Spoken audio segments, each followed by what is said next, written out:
Hello, good morning and namaste everyone. Hope you guys all of you are fine. This is Bikram Vlog and welcome back to my channel. So आजको दिनको सुरुवात चाहिँ यता हात्तीसारबाट गर्दैछु है. So म्यामले त पुराउन आको भर्खरै. So guys, अनि आजको घाम पनि त्यस्तै छ as you can see. अनि एकदमै घाम त अस्तिदेखिबाट एकनासले नै घाम बढिरहेछ बढ्न चाहिँ. सो केही छैन. अब यहाँबाट हामी आज चाहिँ पसलै जानेछौँ किनकि म्यामले यता छोड्न आएको. सो आज पसलमा पनि उता कोही छैन. सो उता पनि अलिकति हात बढाउनु पर्ने हुन्छ होला सायद किनकि हाम्रो जुन राकेश दाइ म्यानेजर हुनुहुन्छ उहाँ चाहिँ आज अलिकति ढिला हुन्छ भनेर. सो लाइफमा पछि गएर एउटा बिजनेसकै सेटअप गरौँ कि भन्ने सोच मेरो थियो. तर जुन हाम्रो म्याम अहिले मेरो ओनरहरूको त टेन्सन देखेर के सो कस्तो त्यो मतलब कि एनी टाइम त्यो प्रेसरले गर्दाखेरि नि सायद हेल्थलाई धेरै असर पर्छ जस्तो लाग्छ कि मलाई.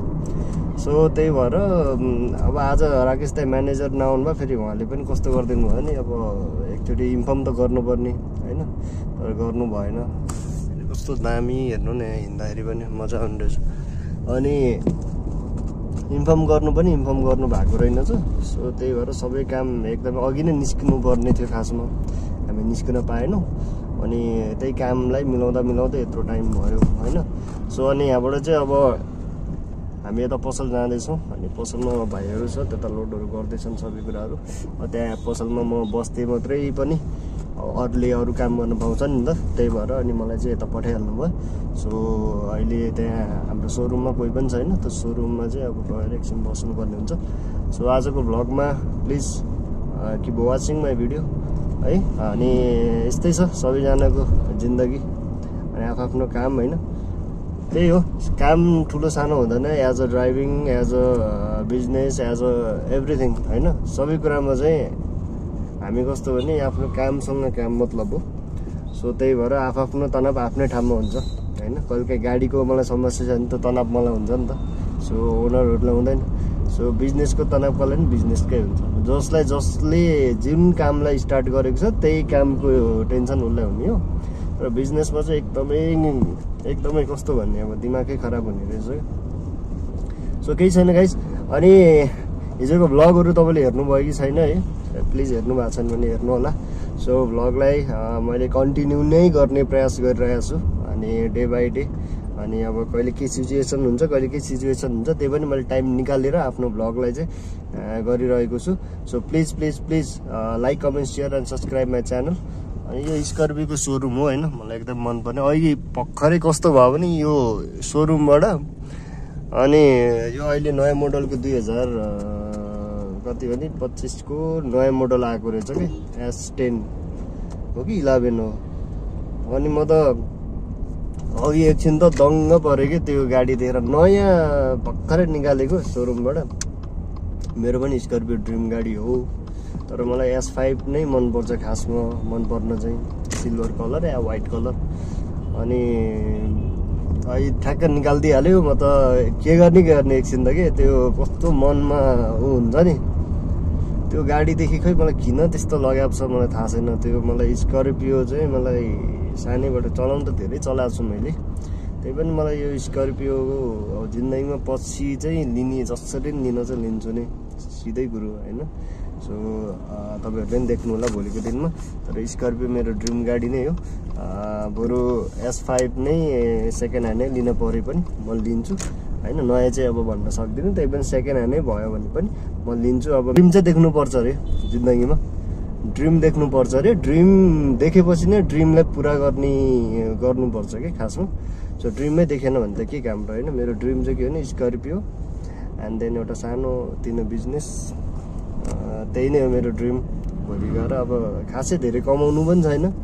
सो लाइफ जति छ त्यतिमै इन्जोय गर्नु छ. फ्यामिलीलाई अलिकति राम्रो बनाउनु छ होइन. फ्यामिलीले मागेको कुरालाई चाहिँ भोलि गएर वाइफ होला वाइफलाई अनि फ्यामिलीले मागेको डिजायर त्यो उनीहरूले हुन्छ नि त सबैजनाको आफ्नो डिजायर हुन्छ अनि त पुरा गरिदिनु छ. त्यति मात्रै हो मेरो लाइफको मकसद भनेको. अरू कुरा केही पनि छैन है.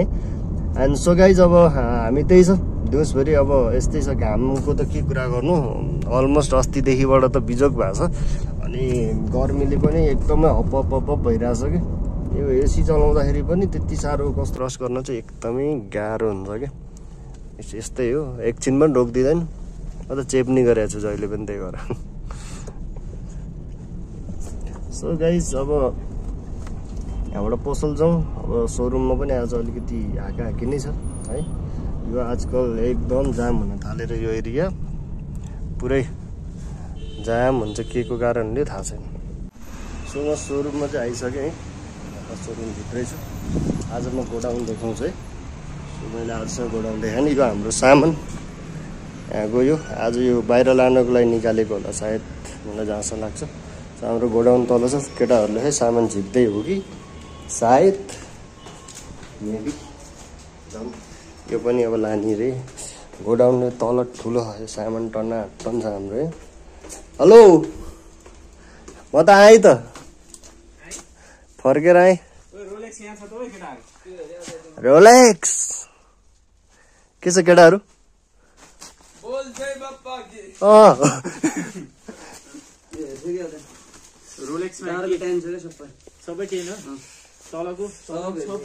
सब सामान हाम्रो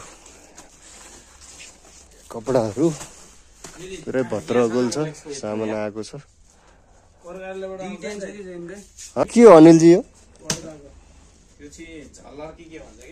केमा लाउँछ यो उस पर्जा यो पर्जाको रे झलर झलर भन्दो रहेछ यसलाई चाहिँ हाम्रो गोडाउन चाहिँ यो मेन गोडाउन सामानहरू प्याक छ अब यो अस्तिबाट नन आइरहेछ यो अनि अब सामानहरू झिक्दै हुनुहुन्छ बाहिर सो म चाहिँ माथि बस्छु ल म माथि सोरुममा कोही पनि छैन सो म चाहिँ माथि गएर बस्दिन्छु सो गाइज यही छ दिउँसभरि अब के गर्नु त्यताबाट यता मात्र नै सोरुममा अगाडि बस्थ्यो मात्रै भने पनि कोही कस्टमर आयो भने त्यति रेटहरू त त्यति राम्रोसँग मलाई थाहा छैन सो त्यही पनि रेटहरू मैले अलिअलि चाहिँ नोट गरेको छु होइन यो चाहिँ 575 को सोफा अलि तपाईँलाई नजिकबाट देखाइदिन्छु यो चाहिँ यो सोफा पुरै तपाईँको एउटा सेट नै हो है यो त्यो त्यो त्यो अनि यो एउटा सेटै हो यसको चाहिँ 575 अनि तपाईँको यो डाइनिङ टेबल चाहिँ तपाईँको यसको चाहिँ 220 हो तपाईँहरूलाई मिलाएर 2 सम्म गर्न सकिन्छ है सो मलाई एक्चुअली त्यति राम्रोसँग मलाई सबैको भाउ त तपाईँलाई थाहा छैन सो जति मैले थाहा पाएँ त्यो कुराहरू तपाईँलाई भन्नु किन तिमी आज पुरै मार्बल चिप्लो बनाएर लडाइदिनु लाग्यो पुरै बाहिर बिहान फोहोर रहेछ सो उसले चाहिँ त्यहाँ सम्हालेर आएको छ सो अब दिउँसभरि थाहा छैन मलाई अहिले फोन आउँछ अनि त्यसपछि म जान्छु सो म चाहिँ हिँडेर बसिरहने हो अब कोही कस्टमरहरू आउनुभयो भने मैले कस्टमरहरूलाई सामानको रेटहरू जति मलाई थाहा छ थाहा छैन भने चाहिँ हाम्रो अनिलजी भइरहनुहुन्छ अनिलजीले चाहिँ डिल गर्नुहुन्छ सबैको है पर्जादेखि लिएर सबै सो मैले पनि सोचिरहेको छु एउटा कुरा चाहिँ अब पछि घर बनाएँ भने होइन बनाउँछु नै बनाउँछु नै घर बनाएपछि अनि यो कार्पेट छ नि यो कार्पेटहरू पनि कस्तो राम्रो लाग्छ कि यहाँनिर कस्तो भने मैले यहाँ देखेको तपाईँहरूलाई यो कार्पेटहरू सबै के यस्तो राम्रो छ यो कार्पेटहरू यो भयो अनि यो भयो होइन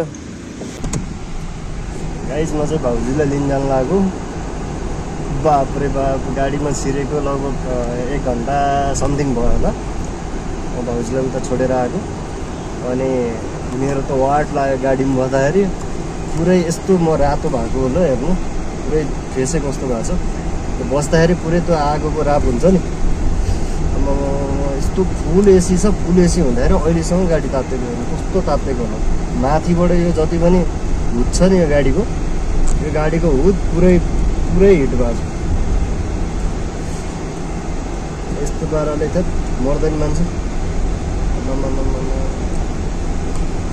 घाम पनि कति 41 सेल्सियस रहेछ मरिन्छ मोटा रहेछ है अनि अब यतैबाट जान्छौँ हामी चाहिँ अहिले जुन बाटो आएको त्यही बाटो नै म फर्किन लाग्छु खासमा त्यो ढिला भइसक्यो अब निस्किसक्नु भयो अरे। यो कल आएको थियो अनि त्यही म निस्किसकेको छु। वाउ, हडी गाडी पनि नेपालमा छ यार, चला त छैन। सो यहाँबाट अब भाउजूलाई लिनेछौँ। भाउजूलाई लिएर फेरि पनि यता अफिसले फर्किनुपर्छ है। फर्केपछि अब थाहा छैन कता जाने हो। सायद आज उता ग्लोबल आइएमए ठमेल साइड पनि जानुपर्ने हुन्छ होला जुन ओनरलाई लिएर, उहाँलाई लिएर, किनकि त्यो डलर सक्नुपर्ने भनेको पनि थिएछु, अनि चाहिँ काम भएन। सो म त्यहाँ जानुपर्न सक्छ।